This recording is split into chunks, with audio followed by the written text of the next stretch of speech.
Looks like we're getting 4 new figures from the DC Multiverse series, guys, and they're all based on the new Gotham Knights video game. This is a pretty sweet lineup of figures. I saw this and I immediately thought, oh dude, these look really cool. But of course I gotta look at them a little bit more closely before I make any final judgments. And I'm a little less excited than I was initially, but still overall pretty pleased with the appearance of these figures.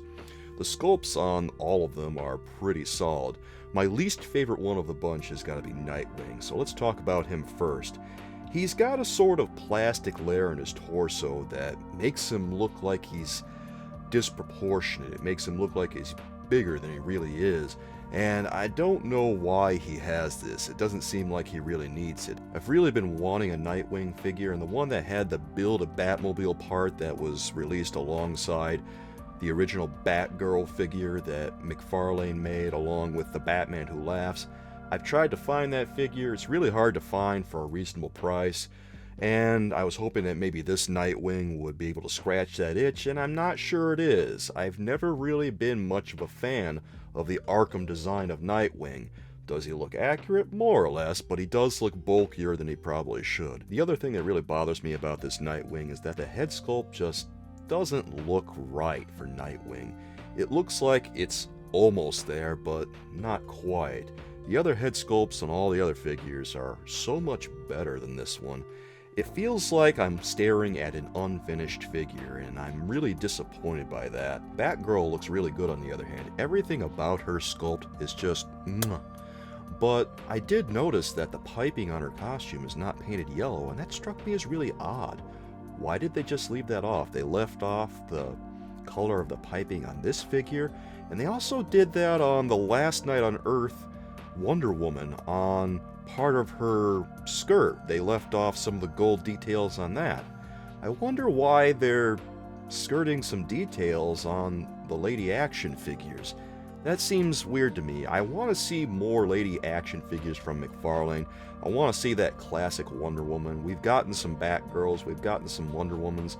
I'd like to see some other characters too, just besides it feels like we're seeing a lot of Batgirl and Wonder Woman and Harley Quinn. Really loving the sculpt in this Batgirl though. She just feels incomplete like Nightwing does, except instead of the sculpt in this area, it's the paint application instead. Like Batgirl, the sculpt on Red Hood is very accurate, but upon closer inspection, it does seem that there are some red details on Red Hood's knee pads and boots that McFarlane Toys did not paint on. Why that is, I have no idea, but they're not there.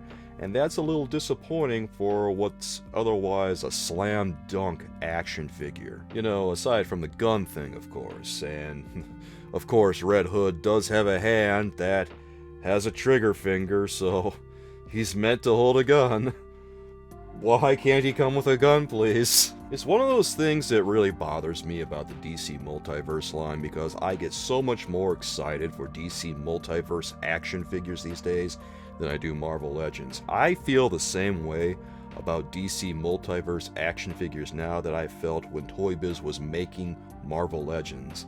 I haven't had that feeling in years, and I'm having it now with McFarlane's DC Multiverse, and it is just a great feeling. But when I see the wings on McFarlane getting clipped by bureaucratic nonsense, it just makes me feel so frustrated, because I see toys that I'd really like to have, and then my excitement gets dampened a little when I realize, oh great, they can't come with their accessories because some jack-off in his ivory tower decided, oh, we don't want to market the characters with guns anymore. If you support what I do, please click subscribe and hit the bell for notifications so you don't miss a single video of mine when it comes out. And if you want to hang out with me and my soulmates, I stream live on Twitch Monday through Thursday at 6 p.m. Eastern Standard Time. I can almost guarantee you that whoever makes these decisions is sipping his lunch as we're talking right now, picking his nose, completely unaware that a toy line called DC Multiverse that adult collectors buy even exists. And I would bet that said numbskull doesn't even know what DC Comics is,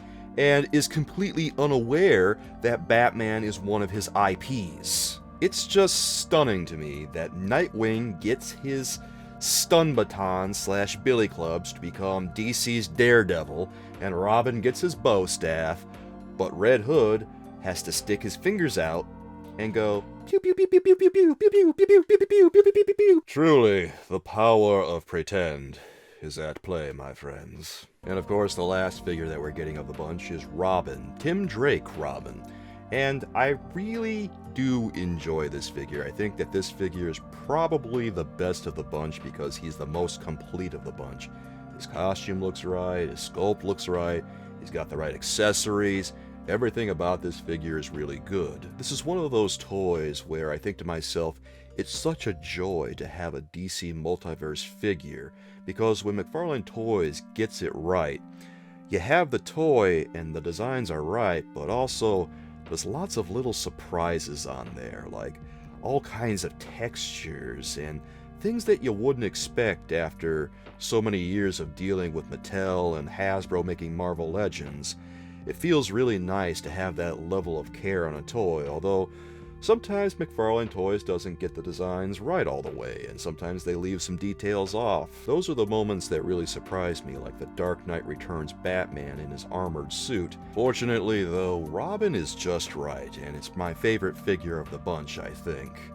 Am I gonna get any of these toys? I don't know if I'm going to get any of the Arkham Knight series. This feels like maybe it could have been a Build-A-Figure series.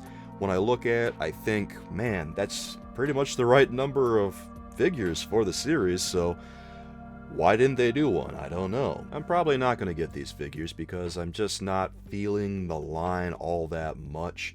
Not enough to get it. I'm very picky about what I get these days. And maybe my attitude will change after they're released and after the game is released. But for right now, I'm thinking, nah, I don't think so. Because who knows, I might play the game and I might wind up absolutely loving the characters and I might have to go out and get them, and maybe they'll be on sale at some point and I won't be able to resist. Who knows how things are going to play out. I've wound up with a lot of figures that I never thought I was going to get, but wound up getting them anyway later on because they were dirt cheap. Well, Soulmates, what do you think about these Arkham Knight figures? Do you like them? Do you hate them? Are you completely apathetic about them? Are you on the fence and trying to decide, are these a day one purchase for you, or are you just going to skip them and focus on some other DC Multiverse stuff? Let me know in the comments, guys. I'd love to hear from you. If you support what I do, please click subscribe and hit the bell for notifications so you don't miss a single video of mine when it comes out. And if you want to hang out with me and my soulmates, I stream live on Twitch Monday through Thursday at 6 p.m. Eastern Standard Time. I'll be back again soon with some more thoughts about new comic book toy news, and until then, with love from me to you, bye-bye.